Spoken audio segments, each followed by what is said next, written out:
যে কোনো সম্পর্কেই যদি হারানোর ভয় না থাকে তাহলে সেই সম্পর্কটা কোনো দিনই পূর্ণতা পাবে না। হারানোর ভয়টা যত বেশি থাকবে সেখানে ভালোবাসা তত বেশি থাকবে। আর আমরা যাকে সন্দেহ বলি, আসলে সন্দেহটা না যাকে তাকে করা যায় না। যাকে আপনি অনেক ভালোবাসবেন তাকে আপনি সন্দেহ করবেন, আর তার একটা চুলের ভাগও না কখনোই দিতে চাইবেন না। নমস্কার বন্ধুরা, তনুর রান্নাঘরে আজকে আবারও নিয়ে চলে আসলাম একটা দারুণ রেসিপি। জানেন তো, আমাদের ছোটোবেলায় বিরিয়ানি মানে আমরা কখনো বাড়িতে মাকে বিরিয়ানি রাঁধতে দেখিনি, আমি তো দেখিনি কখনো। আর সে সময় বিরিয়ানি তো দোকান থেকেই কিনে খাওয়া হতো, আর বিরিয়ানি রান্না মানে সে একটা ভয়ানক কী একটা কাণ্ড। কিন্তু যুগের পরিক্রমায় এখন বিরিয়ানি রান্নাটা না একদম মাছের তরকারির মতন হয়ে গেছে। মানুষ বিরিয়ানি হরহামেশাই রাঁধছে, বিরিয়ানি রান্নাটা একদম ইজি। আর আমি জানি আমার সব বন্ধুরা খুব ইজি প্রসেসেই বিরিয়ানি রান্নাটা এতদিনে শিখে গেছে। তাই আজকে রান্নাবান্না নিয়ে খুব একটা কথা বলবো না, আজকে আমি বিরিয়ানি রান্না করছি। আর ভাবছি আমার বন্ধুরা তো বিরিয়ানি রান্না করতে পারে, তাই আজকে একটা অন্য নতুন গল্প করব আপনাদের সাথে। একটু প্রত্যেক দিন তো রান্নাবান্না করি, আজকে একটু গল্প করব। তবে গল্পটা না শুধু গল্প নয়, গল্পটা থেকে আপনারা অনেক কিছু বুঝতে পারবেন আশা করছি। তাহলে এই গল্পটা শুরু করে দিই। মানে এটা গল্প নয়, আমার জীবনে একটা বাস্তব অভিজ্ঞতা। তখন আমি কলেজে পড়তাম, কলেজে ফার্স্ট ইয়ারে পড়ে এরকম। তো আমি আমাদের কলেজের নিচে অনেক ফলের দোকান ছিল, সমোচা ভাজি এগুলোর দোকান ছিল। তো আমরা কিছু বন্ধু আর বান্ধবী মিলে একটা বারান্দায় দাঁড়িয়েছিলাম। তো হঠাৎ দেখছি একজন হাজব্যান্ড ওয়াইফ কোথা থেকে আসলো মোটর সাইকেলে করে। ওয়াইফটা মাথায় ঘোমটা টোমটা দিয়ে, দেখতে শুনতে ভালোই, ঘোমটা টোমটা দিয়ে বেশ কেমন যেন একটা, ও যেন চারিদিকে দেখছে, ও চোখে মুখে যেন কি একটা রঙিন দেশ, ও যেন সামান্য একটা শহরকে ও যেন কীভাবেই যেন দেখছে, মনে হচ্ছে যেন এটা ওর কাছে কি একটা খোলা জ্বালানা বা কি একটা স্বাধীনতা। আর বরটা কীরকম গাম্ভীর্য মতো, কিছুই হইলেই মানে মুখটা এরকম একটা ভাব যেন ও কিছু একটা হলে, ভুলভাল হলেই ও মেরে ধরে শেষ করে দেবে। তো যাই হোক, আমরা দেখলাম দুজন মোটরসাইকেল করে আসলো, তাদের সাথে একটা বাচ্চা আছে। তারা নামলো, কি একটা নেমে দাঁড়িয়ে আছে, জানি না কেন। এবার বাচ্চাটা কি একটা খাবার নেবে বলে, একটা চিপস নেবে বলে টানাটানি করছে। মাটা বাচ্চাটাকে চোখমোটা করছে, মানে মানা করছে, না এখন না, এখন না। বাচ্চাটা কিছুতেই শুনছে না। তারপরে ওই যে বরটা ওই বউটার দিকে একদম চোখমোটা করে তাকালো। বাচ্চাটাকে তখন মা মারলো, মেরে মানে একটা চর মেরে কোলে নিয়ে দাঁড়িয়ে এলো আর একদিকে ফিরে। আর তারপরে বউটা দাঁড়িয়ে আছে। তারপরে হঠাৎ একটা হাওয়াই মিঠাইওয়ালা আসলো। এবার হাওয়াই মিঠাই দেখে বাচ্চাটা আবার কাঁদলো। আর বউটা তখন তার হাজব্যান্ডকে বলতেছে যে একটা কিনে দাও না, এবার তো কান্নাকাটি করতেছে। তখন হাওয়াই মিঠাইওয়ালাটা দাঁড়িয়ে আছে, বারু, সেও বলছে নেন না, নেন না। তখন ওই বেটা শয়তান একেবারে চিল্লায় উঠে বলতেছে কি, এই তুই আশা থেকেই দেখতেছি একবার এটা খাবো, একবার ওটা খাবো, এই তোদের বাড়িতে আমি ভাত দিয়ে এনে, এই তোদের খেয়ে হয় না, তোরা এরকম কেন রাস্তাঘাটে এসে মান সম্মান রাখিস না, তোদের নিয়ে এই জন্য আমার কোথাও বেরোতে ইচ্ছা করে না বলে যে মুখ খিস্তি টিস্তি করতেছে। আসে আমি তো আপনাদেরকে খুব সেইভাবে রাগটা দেখাতে পারলাম না, বেটা মানুষের রাগ বুঝে নিত। বউটা তখন হাসছে, জানেন তো, আমি অবাক হয়ে গেলাম, এমন বাজেভাবে একটা ব্যবহার করতেছে আর সে হাসছে। মানে আমি দেখে অবাক। দেবে কষে একটা ঘা, দেবে উল্টো বলে বাচ্চাটা খেতে চাচ্ছে, দিচ্ছ না তুমি, উল্টো দেবে খানিকটা শোনায়, তা না বোটা না মাথায় আরও ঘোমটাটা ধরে টানাটানি করতেছে আর হাসতেছে আর কীরকম যেন একটা ন্যাকা ন্যাকা করতেছে। তো সেদিন আমার এত রাগ হয়েছিল ওই ব্যাটাটার ওপরে, মনে হয়েছিল ও যদি আমার বার হতো না, ওর সংসার তো পড়ে মরুক, ওর একেবারে মানে মাথাটাই ফাটায় দিতাম ওইখানে দাঁড়ায়। তোরই তো বাচ্চা খাইতে চাইছে, একটা হাওয়াই মিঠাই দিবি না কেন? কিন্তু বন্ধুরা জানেন, সংসারটা না অতটা সহজ নয়, সংসারের বাস্তবতাটা ভীষণ কঠিন। আজ আমি সেই বাস্তবতায় দাঁড়িয়ে আছি, সত্যি বলছি।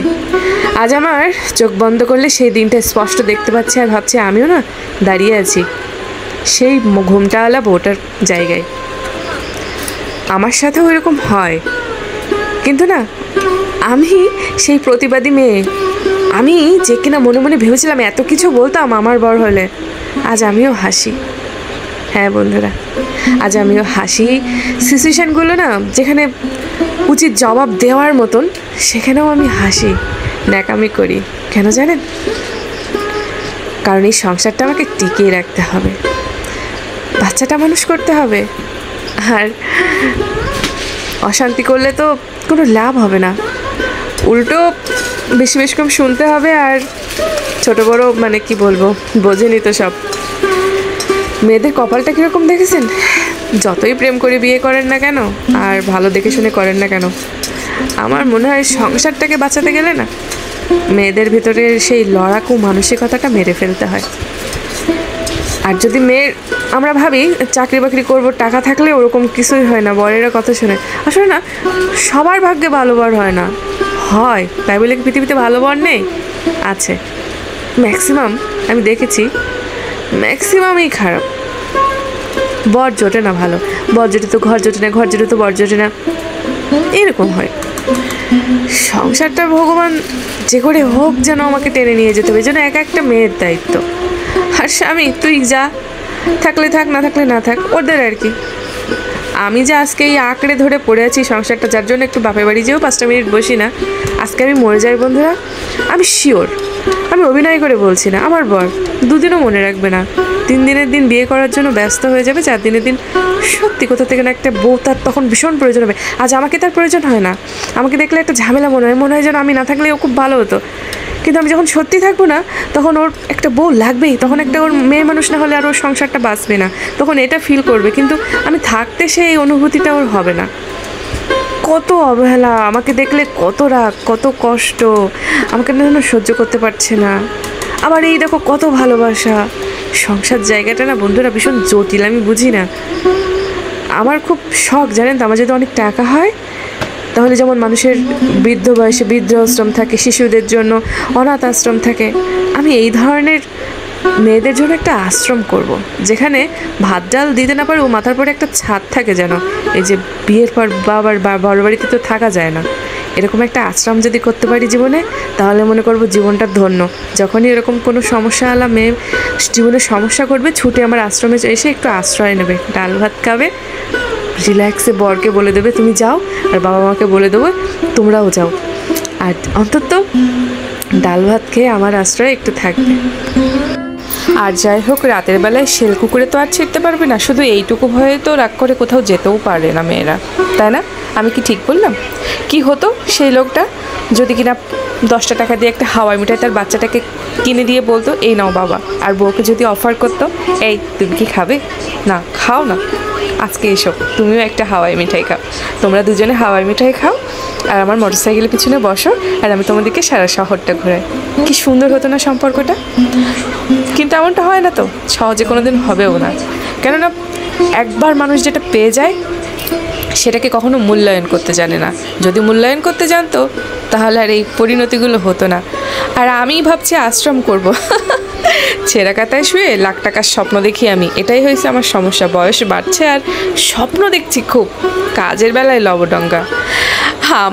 আমি কিনা আশ্রয় বানাবো, ভাবতেই অবাক লাগে। যার মাথার পরে কোনো আশ্রয়ই নেই সে কিনা অন্যকে আশ্রয় দেবে। তো যাই হোক, সমাজের কোনো দানশীল ব্যক্তির যদি এই ভিডিওটা চোখে পড়ে, তার কাছে বিশেষভাবে মিনতি করছি, প্লিজ চেষ্টা করেন না আমাদের মতো কারোর জন্য, কোনো একটা মেয়ের জন্য, ঠিক আছে? সে তো আপনার বোন হতে পারে, মেয়ে হতে পারে।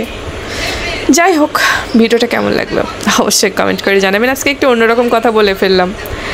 যাই হোক, ভালো লাগলে like, comment, share, channel subscribe, আর ভালো না লাগলে একদম স্কিপ করে যাবেন, কোনো সমস্যা নেই। ভালো থাকেন, টাটা।